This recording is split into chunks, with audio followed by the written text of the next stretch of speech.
ইছৰাইলৰ উত্তৰৰ ৰাজ্য আৰু দক্ষিণৰ ৰাজ্য মানে কাৰ কথা কোৱা হৈছে?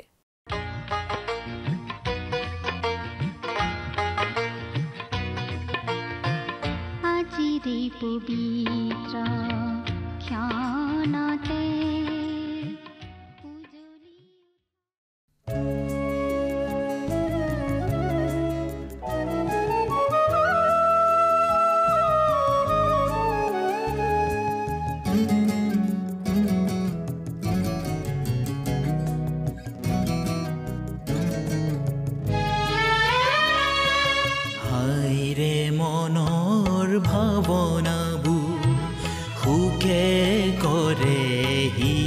গধুৰ এই আত্মগ্লানিয়ে অশ্ৰুধাৰীৰে আনিছে চৰণলৈ যিচুৰ।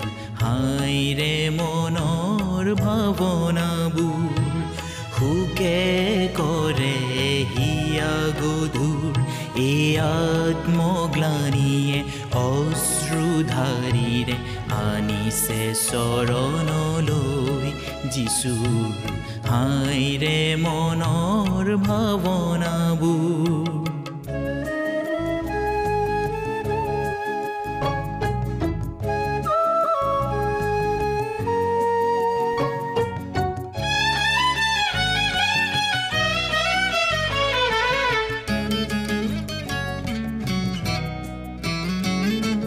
বন্দী ভাৱৰ দাৱৰ খেলা প্ৰাণৰ চুপনি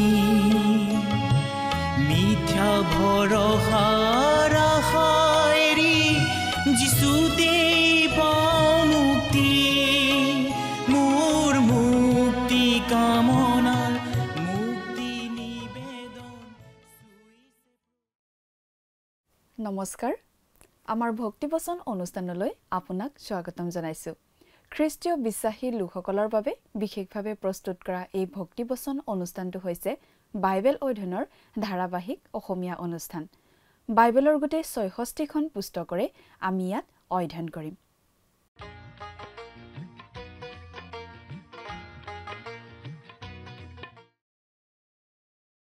প্ৰিয় দৰ্শক, আপুনি যদি আমাৰ এই অনুষ্ঠানটো নিয়মিতভাৱে শুনি আছে তেনেহলে আপুনি নিশ্চয় জানে যে আমি আমাৰ আগৰটো অনুষ্ঠানত বাইবেলৰ পুৰণি নিয়ম খণ্ডৰ দানিয়েল নামৰ পুস্তকখনৰ 10 নম্বৰ অধ্যায়ৰ 10 নম্বৰ পদৰ পৰা 21 নম্বৰ পদলৈকে পঢ়ি তাৰ ভিত্তিত আগবঢ়োৱা আলোচনা শুনিবলৈ পাইছিলোঁ। আজিৰ অনুষ্ঠানত এই দানিয়েল পুস্তকৰ 11 নম্বৰ অধ্যায়ৰ 1 নম্বৰ পদৰ পৰা 14 নম্বৰ পদলৈকে পঢ়ি তাৰ ভিত্তিত আলোচনা আগবঢ়োৱা হ'ব। দানিয়েল পুস্তকৰ 10 নম্বৰ অধ্যায়ৰ পৰা 12 নম্বৰৰ এই শেষৰ তিনিটা অধ্যায়ক এটা দৰ্শন হিচাপে গণ্য কৰা উচিত। এই দৰ্শনৰ কথাখিনিৰ সম্পৰ্ক অদূৰ ভৱিষ্যত আৰু শেষৰ দিনৰ ইছৰাইল জাতিৰ সৈতে জড়িত। কিছুমান ব্যাখ্যাকাৰীয়ে এই শেষৰটো দৰ্শনক দানিয়েলৰ সকলো দৰ্শনৰ ভিতৰত আটাইতকৈ ডাঙৰ দৰ্শন বুলি গণ্য কৰে। দানিয়েলে অকলেই সেই দৰ্শনটো পাইছিল। দৰ্শনটোৱে দানিয়েলৰ ওপৰত গভীৰ প্ৰভাৱ পেলাইছিল। দানিয়েল মাটিত উবৰি হৈ পৰি ঘোৰ নিদ্ৰাত পৰি থাকিল। তেনেতে হাত এখনে তেওঁক স্পৰ্শ কৰিলে। দানিয়েলৰ ওচৰলৈ পঠোৱা সেই স্বৰ্গীয় দূতজন গাব্ৰিয়েল আছিল বুলি অনুমান কৰা হয়। সেই দূতে দানিয়েলক মাতিলে আৰু দানিয়েল উবৰি খাই পৰি থকাৰ পৰা দুখাত আগত আঁঠুত ভৰি দি উঠিল। দানিয়েলক ইছৰাইল জাতিৰ ভৱিষ্যতৰ বিষয়ে জনাবলৈ অহা সেই স্বৰ্গদূতজনক পাৰস্যৰ ৰক্ষক দূতে বাধা দি ৰাখিছিল আৰু মিখাইলে আহি সহায় কৰাতহে তেওঁ দানিয়েলৰ ওচৰলৈ আহি পালে। তেওঁ আকৌ উভতি গৈছে পাৰস্যৰ ৰক্ষক দূতৰ লগত যুদ্ধ কৰিবলৈ আৰু তেওঁ গুচি গ'লে জাবনৰ ৰক্ষক দূতজন আহিব বুলি স্বৰ্গদূতজনে জনাই দিছিল। কিন্তু তেওঁ এটা কথা কৈছিল যে হয়তৰ পুস্তক অৰ্থাৎ ঈশ্বৰৰ বাক্যত যি লিখা আছে তাকে তেওঁ দানিয়েলক জনাইছে আৰু তেওঁক সহায় কৰে ইছৰাইলৰ ৰক্ষক দূত মিখায়েলে। 11 নম্বৰ অধ্যায়টোত আগৰ অধ্যায়টোৰ ধাৰাবাহিকতা চলি আছে। ই এটা অতি গুৰুত্বপূৰ্ণ অধ্যায় কাৰণ ইয়াত 9 নম্বৰ অধ্যায়ৰ দানিয়েলৰ 70 সপ্তাহৰ কিছুমান বিৱৰণ পূৰণ কৰা হৈছে, যিবোৰ বিশেষভাৱে দানিয়েলৰ লোক ইছৰাইলৰ সৈতে জড়িত। ইয়াৰ উপৰিও ইয়াত দ্বিতীয় অধ্যায়ত নবুকদনেছৰে সপোনত দেখা বহু ধাতুৰ প্ৰতিমূৰ্তিটো আৰু 7 নম্বৰ অধ্যায়ৰ দৰ্শনত দেখা জন্তুবোৰৰ মাজেৰে বুজোৱা 4টা জাতিৰ শেষৰ 3টাৰ কিছুমান বিৱৰণ পূৰণ কৰা হৈছে। এই অধ্যায়ত থকা কথাখিনি অতি গুৰুত্বপূৰ্ণ বাবে শয়তানে দানিয়েলৰ প্ৰাৰ্থনাৰ উত্তৰ দিবলৈ অহাত স্বৰ্গদূতজনক বাধা দিছিল কাৰণ এই ভৱিষ্যতবাণীটোৱে দানিয়েলৰ লোকসকলৰ সম্পৰ্কত সকলোতকৈ গুৰুত্বপূৰ্ণ দুটা জাতিৰ বিষয়ে জনায় এই জাতি দুটা আছিল পাৰস্য আৰু গ্ৰীচ কথাবোৰ অধিক বহলাই চাবলৈ আহকচোন এতিয়া আমি মূল আলোচনাটোৰ মাজলৈ আগবাঢ়ি যাওঁ আমাৰ মহান ত্ৰাণকৰ্তা প্ৰভু যীশু খ্ৰীষ্টৰ নামত নমস্কাৰ প্ৰিয় শ্ৰোতা যোৱা অনুষ্ঠানত আমি এই পুস্তকখনৰ 10 নম্বৰ অধ্যায়ৰ শেষৰটো পদলৈকে পঢ়ি আলোচনা আগবঢ়াইছিলোঁ নহয়নে বাৰু গতিকে আজি আমি এই দানিয়েল পুস্তকখনৰ 11 নম্বৰ অধ্যায়ৰ 1 নম্বৰ পদৰ পৰা আমাৰ আলোচনা আগবঢ়াব খুজিছোঁ আপুনি বাৰু আপোনাৰ বাইবেলখন মেলি লৈছেনে প্ৰিয় শ্ৰোতা আমি এতিয়া দানিয়েলে দেখা এটা বিশেষ দৰ্শনৰ বিষয়ে পঢ়ি আছোঁ নহয় জানো 10 নম্বৰ অধ্যায়ৰ পৰা 12 নম্বৰ অধ্যায় পৰ্যন্ত আমি দানিয়েলে দেখা একেটা দৰ্শনৰ কথাই পঢ়িবলৈ পাওঁ গতিকে 11 নম্বৰ অধ্যায়ৰ কথাখিনি 10 নম্বৰ অধ্যায়ৰ কথাখিনিৰেই পৰৱৰ্তী ভাগ বুলি আমি ক'ব পাৰোঁ এই 11 নম্বৰ অধ্যায়টো অতি গুৰুত্বপূৰ্ণ অধ্যায় কাৰণ দানিয়েলে 9 নম্বৰ অধ্যায়ত দেখিবলৈ পোৱা 70 সপ্তাহৰ কথাখিনিৰ বহুখিনি কথা এই 11 নম্বৰ অধ্যায়ত আমি বুজি পাওঁ এই কথাখিনি বিশেষভাৱে দানিয়েলৰ নিজৰ লোক অৰ্থাৎ ইছৰাইল জাতিৰ সৈতে জড়িত 7 নম্বৰ অধ্যায়ত দেখিবলৈ পোৱা জন্তুকেইটাৰ দৰ্শন আৰু 2 নম্বৰ অধ্যায়ত বহু ধাতুৰে নিৰ্মিত মূৰ্তিটোৱে বুজোৱা সাম্ৰাজ্য চাৰিখনৰ মাজৰ বহুতো কথা বিশেষকৈ শেষৰ তিনিখন সাম্ৰাজ্যৰ মাজৰ বহুতো কথাৰ মাজত ইয়াৰ কিছুমান কথা খাপ খাই পৰে এই অধ্যায়টোৰ কথাখিনি অতি গুৰুত্বপূৰ্ণ আছিল বাবেই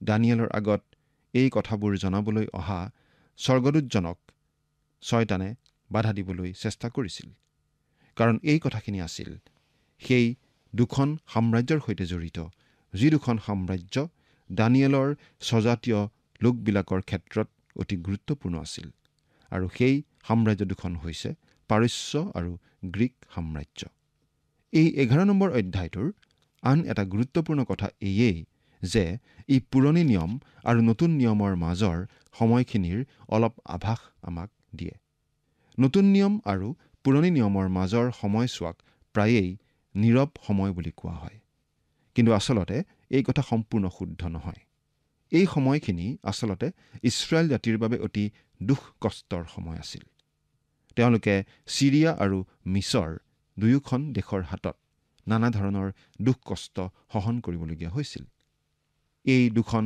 দেশৰ মাজত অনবৰতেই প্ৰচণ্ড যুদ্ধ চলিছিল আৰু দেশ দুখনৰ সৈন্যবাহিনী ইছৰাইল দেশখনৰ মাজেদি বাৰে বাৰে অহা যোৱা কৰিছিল আৰু ইছৰাইল জাতিয়ে কষ্টভোগ কৰিব লগা হৈছিল পুৰণি নিয়ম আৰু নতুন নিয়মৰ মাজৰ এই সময়ছোৱাতেই আবিৰ্ভাৱ হৈছিল এণ্টিঅকাছ এপিফানেছ নামৰ কুখ্যাত লোকজনৰ তেওঁ আচলতে ভৱিষ্যতে আহিবলগীয়া খ্ৰীষ্টাৰীৰ এখন আগতীয়া ছবি এটা আগতীয়া ৰূপ এই এণ্টিঅকাছ এপিফানেছ আছিল চেলুকছ নামৰ গ্ৰীক সেনাপতি এজনৰ লোক আৰু এই অধ্যায়টো অধ্যয়ন কৰোঁতে আমি তেওঁৰ কথালৈকেই আঙুলিয়াম তেওঁ ইছৰাইল জাতিৰ ওপৰত ইমান অত্যাচাৰ চলাইছিল যে মিছৰৰ ফৰোন ৰজা নাইবা পাৰস্যৰ হামানতকৈও তেওঁ বেছি অত্যাচাৰ চলাইছিল তেওঁক যিহুদী ইতিহাসৰ অতি কুখ্যাত ব্যক্তিৰূপে অভিহিত কৰা হৈছে তেওঁক অতি কুখ্যাত ঈশ্বৰ নিন্দক বুলিও জানিবলৈ পোৱা যায় 11 নম্বৰ অধ্যায়টোত এটা মন কৰিবলগীয়া বিভাজন আছে ভাৱবাণী আৰু ইতিহাস ভাৱবাণী আৰু ইতিহাসক আমি পৃথকভাৱে জানিব পাৰোঁ ভৱিষ্যতে ঘটিবলগীয়া কথা আৰু ইতিমধ্যে ঘটি যোৱা কথাৰ মাজৰ পাৰ্থক্যৰ বিষয়ে আমি জানিব পাৰোঁ আমি এই কথা মনত ৰখা উচিত যে এই কথাবোৰ জনোৱাৰ সময়ত কথাবোৰ আছিল ভৱিষ্যতে ঘটিবলগীয়া ঘটনা কিন্তু তাৰে কিছুমান ঘটনা ইতিমধ্যে ঘটি গৈছে ইয়াত থকা ভাৱবাণীখিনি অলপ জটিল আৰু সাধাৰণ মানুহে বুজাতকৈ অলপ গভীৰ বেছিভাগ মানুহেই আচলতে ভাৱবাণীৰ চমক লগোৱা কথাবোৰ জানিবলৈ ভাল পায় কিন্তু তাৰ মাজেদি আচলতে কি ক'বলৈ বিচৰা হৈছে সেই কথা জানিবলৈ ঈশ্বৰৰ বাক্যৰ গভীৰতম ঠাইলৈ তেওঁলোক যাব নোখোজে।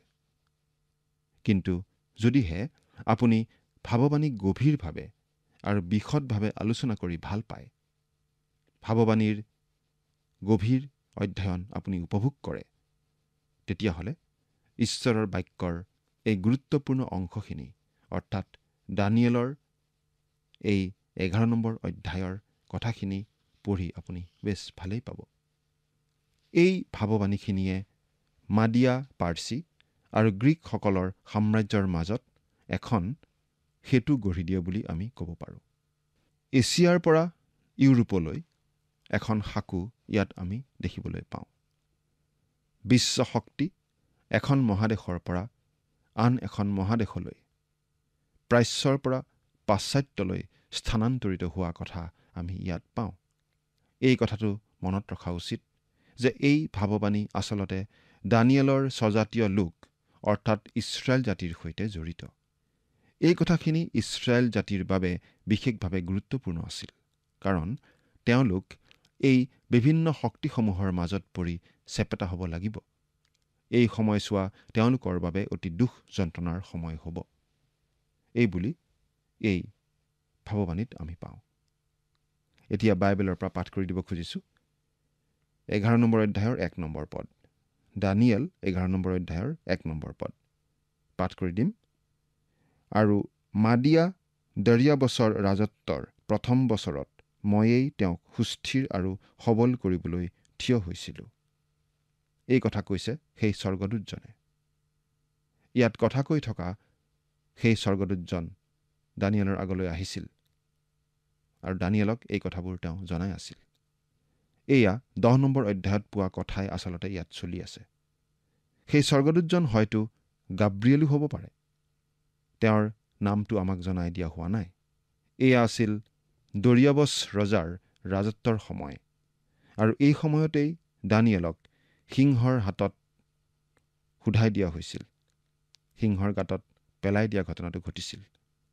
কিন্তু দৰিয়াবছ ৰজাই দানিয়েলক বচাবলৈ বৃথা চেষ্টাও কৰিছিল, কিন্তু তেওঁ নিজে জাৰি কৰা ৰাজ আজ্ঞাৰ বন্ধনত পৰি নিৰুপায় হৈছিল।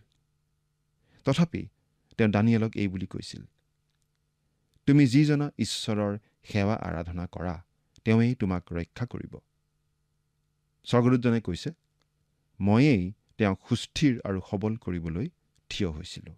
অৰ্থাৎ দৰিয়াবছ ৰজাক বিশ্বাসত সবল আৰু দৃঢ় কৰাত সহায় কৰিছিল সেই স্বৰ্গদূতেই। তেওঁৱেই দানিয়েলক সান্তনা দিছিল আৰু সহায়ো কৰিছিল। আৰু আপোনাৰ নিশ্চয় মনত আছে যে সেই সিংহৰ গঁড়ালৰ পৰা উদ্ধাৰ পোৱা দানিয়েলে এই বুলি কৈছিল, মোৰ প্ৰভু পৰমেশ্বৰে তেওঁৰ দূত পঠিয়াই সিংহবোৰৰ মুখ বন্ধ কৰিলে।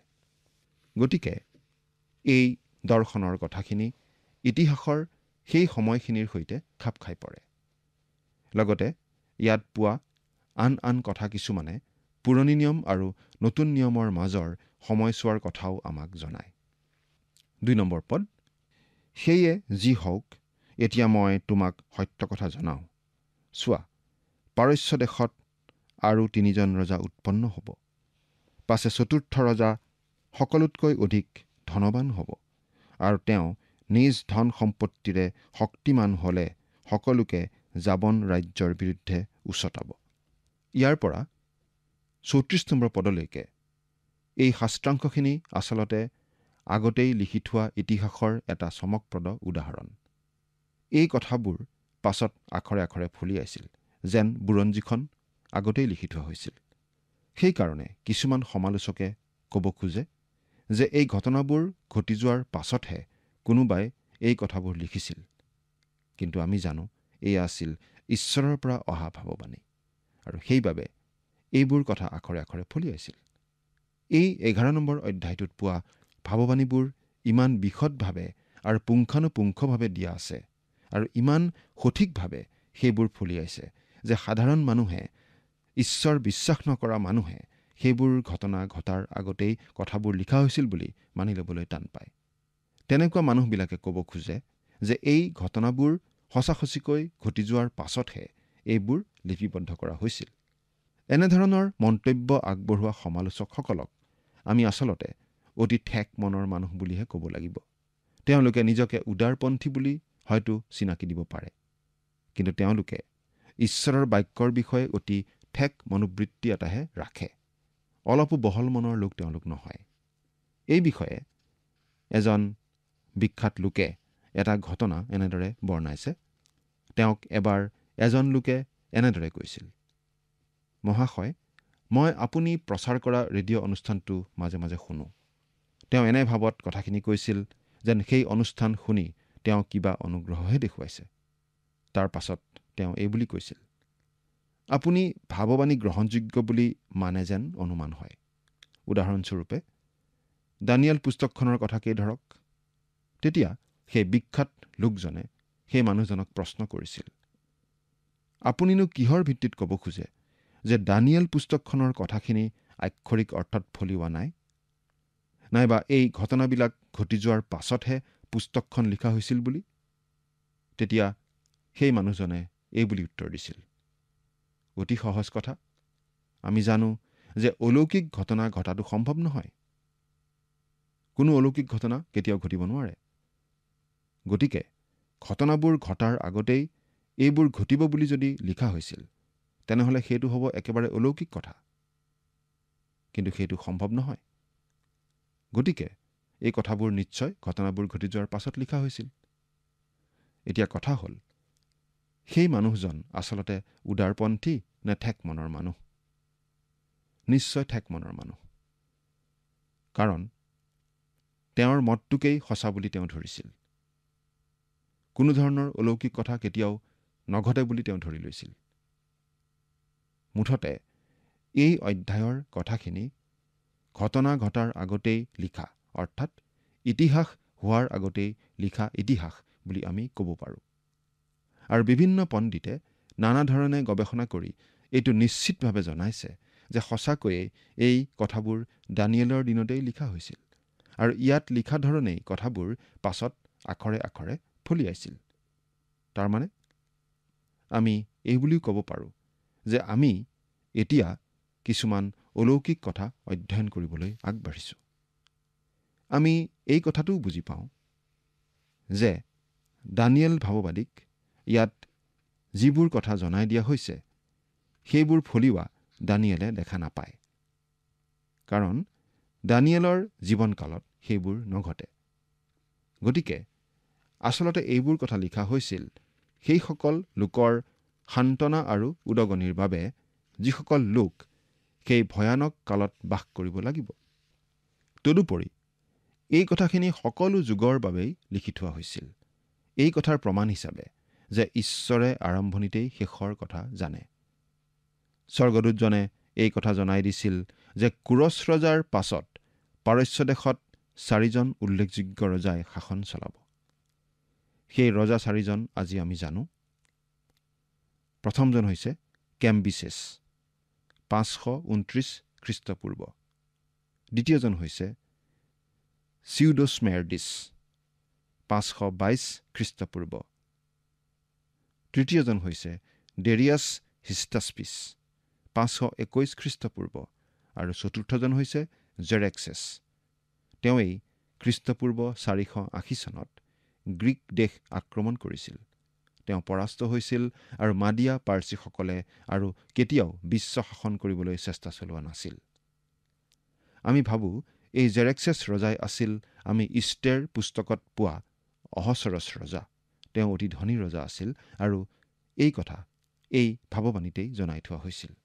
3 নম্বৰ পদ, পাছে এজন পৰাক্ৰমী ৰজা উৎপন্ন হ'ব। তেওঁ মহা শাসনেৰে শাসন কৰিব আৰু নিজ ইচ্ছাৰে কাৰ্য কৰিব। এজন পৰাক্ৰমী ৰজা মানে হৈছে মহাবীৰ আলেকজেণ্ডাৰ। তেওঁ 335 খ্ৰীষ্টপূৰ্বত মাদিয়া পাৰ্চী সাম্ৰাজ্য নিজৰ অধীনলৈ নিছিল।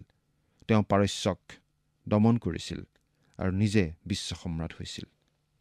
4 নম্বৰ পদ, তেওঁ উৎপন্ন হ'লে তেওঁৰ ৰাজ্য ভগ্ন হৈ আকাশৰ 4 বায়ুৰ দিশলৈ বিভক্ত হ'ব। কিন্তু তেওঁৰ ৰাজ্য তেওঁৰ বংশৰ নিমিত্তে নহ'ব আৰু তেওঁ শাসন কৰা ৰাজ্য অনুসাৰে নহ'ব, কিয়নো তেওঁৰ ৰাজ্য উঘালি তেওঁবিলাকক নিদি আনবিলাকক দিয়া হ'ব। মহাবীৰ আলেকজেণ্ডাৰ আছিল বিশ্ব সম্ৰাট আৰু আজিলৈকে পৃথিৱীত জন্ম হোৱা সকলোতকৈ কৌশলী সেনানায়ক। কিন্তু তেওঁ 323 খ্ৰীষ্টপূৰ্বত এজন সুৰামত্ত লোক হিচাপে মৃত্যুমুখত পৰিবলগীয়া হৈছিল। তেওঁৰ নিজৰ লোকে তেওঁৰ সেই বিশাল সাম্ৰাজ্য ধৰি ৰাখিব পৰা নাছিল। তেওঁৰ 4জন সেনাপতিয়ে সেই সাম্ৰাজ্যখন 4টা ভাগত ভগাই একোটা ভাগৰ দায়িত্ব গ্ৰহণ কৰিছিল। সেই বিভাজন থুলমূলকৈ এনেধৰণৰ আছিল। কেচেণ্ডাৰ বোলা সেনাপতিজনে ল'লে মাকিডনিয়া। লেচিমেকাছে লৈছিল এছিয়া মাইনৰ অৰ্থাৎ বৰ্তমানৰ তুৰস্ক। চেলুকছ নিকেটৰে লৈছিল চিৰিয়া আৰু মধ্যপ্ৰাচ্যৰ বাকী অংশ, আৰু টলেমিয়ে লৈছিল মিছৰ। এই 4টা পৰিয়ালৰ মাজত যুদ্ধ বিগ্ৰহো পিছলৈ হৈছিল, আৰু এই 4খন সাম্ৰাজ্য এসময়ত পতন হৈছিল সেই ৰোমানসকলৰ হাতত। 5 নম্বৰ পদ। তাৰ পাছত দক্ষিণ দেশৰ ৰজা বলৱান হ'ব, কিন্তু তেওঁৰ অধ্যক্ষবিলাকৰ মাজৰ এজনে তেওঁতকৈও বলৱান হৈ এক ৰাজ্য স্থাপন কৰিব। তেওঁৰ ৰাজ্য মহাৰাজ্য হ'ব। দক্ষিণ দেশৰ ৰজা, দক্ষিণ মানে কোন দেশৰ দক্ষিণ? বাইবেলত পেলেষ্টাইন দেশকেই পৃথিৱীৰ কেন্দ্ৰ হিচাপে ধৰি দিশবোৰ নিৰ্ণয় কৰা হয়। গতিকে দক্ষিণৰ ৰজা মানে পেলেষ্টাইন দেশৰ দক্ষিণৰ ৰজা, অৰ্থাৎ মিছৰ দেশৰ ৰজা। অৰ্থাৎ এই ৰজাজন হ'ব টলেমিৰ ৰাজ্যখনৰেই কোনোবা এজন ৰজা। 6 নম্বৰ পদ।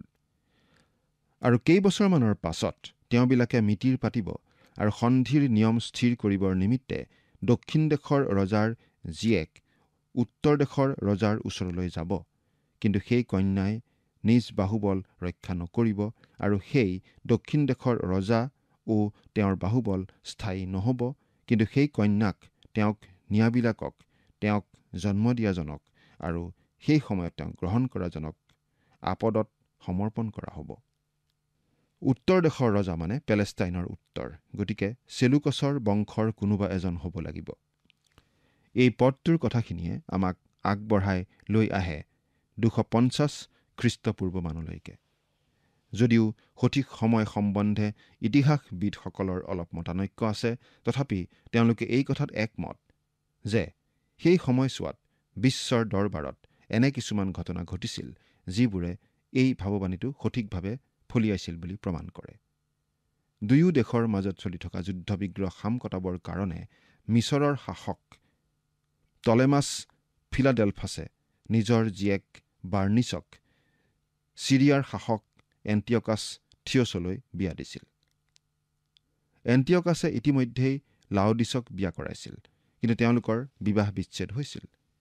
2 বছৰ পাছত টলেমি ফিলাডেলফাছৰ মৃত্যু হোৱাত এণ্টিয়কাছ থিয়ছে বাৰ্নিছক এৰি আকৌ প্ৰথম ভাৰ্যা লাওডিছক গ্ৰহণ কৰিছিল। কিন্তু লাওডিছে থিয়ছক বিহ দি মাৰিছিল আৰু বাৰ্নিছ আৰু বাৰ্নিছৰ সন্তানসকলক মৃত্যুদণ্ড দিছিল। তাৰ পাছত লাওডিছে নিজৰ সন্তান চেলুকছ কেলিনিকাছক ৰজা পাতে। এই উত্থান পতনৰ কথাবোৰ কিন্তু দানিয়েলক স্বৰ্গদূতে জনাই দিয়া এই ভাৱবাণীত আগতেই জনাই থোৱা আছিল। এইটো বিশেষভাৱে মন কৰিবলগীয়া কথা। 7 নম্বৰ পদ। তথাপি সেই কন্যাৰ শিপাৰ এটি গজালিৰ পৰা এজন লোক নিজ পদত উৎপন্ন হ'ব। তেওঁ সৈন্য সামন্ত লগত লৈ গৈ উত্তৰ দেশৰ ৰজাৰ দুৰ্গত সোমাব আৰু সিহঁতৰ বিৰুদ্ধে কাৰ্য কৰি জয়ী হ'ব। এয়া আছিল বাৰ্নিছৰ ভায়েক টলেমি ইউৱেৰগেটেছ, আৰু তেওঁ সসৈন্য আহি চিৰিয়া অধিকাৰ কৰিছিল আৰু তেওঁ দুৰ্গ অধিকাৰ কৰিছিল, আৰু সেই দুৰ্গ আছিল সেই সময়ৰ এণ্টিয়ক বন্দৰ। 8 আৰু 9 নম্বৰ পদ। আৰু সিহঁতৰ ধলা প্ৰতিমাবোৰ আৰু সিহঁতৰ ৰূপ ও সোণৰ অতি সুন্দৰ পাত্ৰবোৰে সৈতে সিহঁতৰ দেৱতাবোৰকো তেওঁ মিছৰলৈ বন্দী কৰি নিব। পাছে কেইবছৰমান উত্তৰ দেশৰ ৰজাৰ পৰা তেওঁ ক্ষান্ত হৈ থাকিব, আৰু সেই ৰজা দক্ষিণ দেশৰ ৰজাৰ ৰাজ্যত সোমাব, কিন্তু নিজ দেশলৈ উলটি যাব। এই কথা পঢ়িবলৈ পোৱা যায় যে টলেমি ইউৰগেটেছে ছিৰিয়াৰ পৰা মিছৰলৈ লুট কৰি লৈ গৈছিল 4,000 সোণৰ মুদ্ৰা, 40,000 ৰূপৰ মুদ্ৰা আৰু 2,500টা মূৰ্তি। গতিকে শাস্ত্ৰৰ এই পদটো কিমান সঠিকভাৱে ফলিয়াইছিল মন কৰকচোন। এতিয়া 10 পৰা 13 নম্বৰ পদ পাঠ কৰি দিব খুজিছোঁ। তেওঁৰ পুতেকবিলাকে যুদ্ধ কৰিব, অতি অধিক সৈন্যসমূহ গোটাব। সিহঁতে দেশত সোমাই প্লাৱন কৰি দেশৰ মাজেদি যাব। তাৰ পাছত সিহঁতে উলটি তেওঁৰ দুৰ্গলৈকে যুদ্ধ কৰিব। তাতে দক্ষিণৰ দেশৰ ৰজাই অতিশয় ক্ৰুদ্ধ হৈ যুদ্ধযাত্ৰা কৰি উত্তৰ দেশৰ ৰজাৰ লগত যুদ্ধ কৰিব আৰু তেওঁ অধিক সৈন্যসমূহ গোটাব আৰু সেই সৈন্যসমূহক তেওঁৰ হাতত গতাই দিয়া হ'ব। আৰু সেই অধিক সৈন্যসমূহৰ মন বাঢ়িব, তাতে তেওঁৰ সাহ বৃদ্ধি পাব আৰু তেওঁ হাজাৰ হাজাৰ লোকক নিপাত কৰিব, কিন্তু পৰাক্ৰমী নহ'ব। পাছে উত্তৰ দেশৰ ৰজা পুনৰাই আহিব, তেওঁৰ আগতকৈও অধিক সৈন্যসমূহ গোটাই। কিছুকাল গ'লে কেইবছৰমানৰ মূৰত মহাসৈন্যসমূহ আৰু অধিক বস্তু লৈ আহিব। মিছৰ আৰু ছিৰিয়াৰ মাজত অনবৰতেই এনেদৰে যুঁজবাগৰি চলিছিল আৰু এই সময়ছোৱাত ইছৰাইলে সদায় ভুল পক্ষ লৈছিল আৰু এবাৰ এটা দলৰ হাতত বন্দী হৈছিল, তাৰ পাছত আনটো দলৰ হাতত বন্দী হৈছিল। 14 নম্বৰ পদ, সেই সময়ত দক্ষিণ দেশৰ ৰজাৰ বিৰুদ্ধে অনেক লোক উঠিব আৰু এই দৰ্শনৰ কথা সিদ্ধ হ'বৰ নিমিত্তে তোমাৰ স্বজাতীয়ৰ মাজৰ অত্যাচাৰীবোৰেও নিজকে ওখ কৰিব, কিন্তু পতিত হ'ব। ইছৰাইলৰ অনেক লোকক বধ কৰা হৈছিল। তেওঁলোকে উত্তৰৰ শাসক, দক্ষিণৰ শাসক দুয়োপক্ষৰ পৰাই নানান অত্যাচাৰ সহিব লগা হৈছিল। আৰু দানিয়েল ভাৱবাদীৰ যোগেদি ঈশ্বৰে জনাই দিয়া কথাবোৰ আখৰে আখৰে এনেদৰে ফলিয়াইছিল। প্ৰিয় শ্ৰোতা, আজিলৈ আমি ইমানতেই সামৰিছোঁ। পৰৱৰ্তী অনুষ্ঠানত পুনৰ লগ পোৱাৰ আশা ৰাখিছোঁ। ঈশ্বৰ আপোনাৰ সহায় হওক।